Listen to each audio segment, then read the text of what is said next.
on est sur le traitement de la réclamation client. C'est un sujet qui peut paraître un petit peu ambitieux. Comment arriver à traiter ce sujet, même si c'est le cœur, une fois plus, de notre activité? La médiation, c'est un système de pacification. Nous sommes des pacificateurs dans la société. Un énorme avantage qu'offre la médiation, c'est l'équité. La médiation peut être très utile aux professionnels, donc il ne faut pas le vivre comme un échec. Les assureurs doivent absolument utiliser justement les conclusions de la médiation, analyser les cas où nous leur donnons tort pour faire évoluer leurs contrats et leurs pratiques.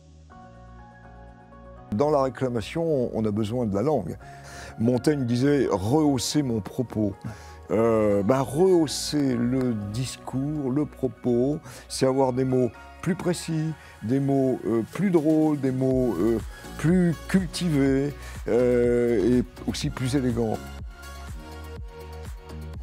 Est-ce que vous saviez que sur 26 clients mécontents, un seul prendra la peine de vous le dire? Donc on a tout intérêt, effectivement, à ce qu'un client puisse facilement exprimer sa réclamation. L'enjeu, c'était vraiment de pouvoir être là, accessible et efficace dès la première réclamation. Et cet accusé de réception personnalisé, on le fait dès, finalement, la réclamation exprimée à l'oral. Apporter bien sûr l'expertise, parce que quand on est à la réclamation, c'est qu'on a déjà un expert et qu'on a ses méthodologies, mais en plus, il faut cette humanité qui doit être extrêmement forte à ce moment-là. Pour parler d'autonomie, on s'est dit, ce qui est important, c'est être capable de prendre une décision au plus proche de l'action. Et par l'effet collectif, finalement, on trouve une règle communément admise.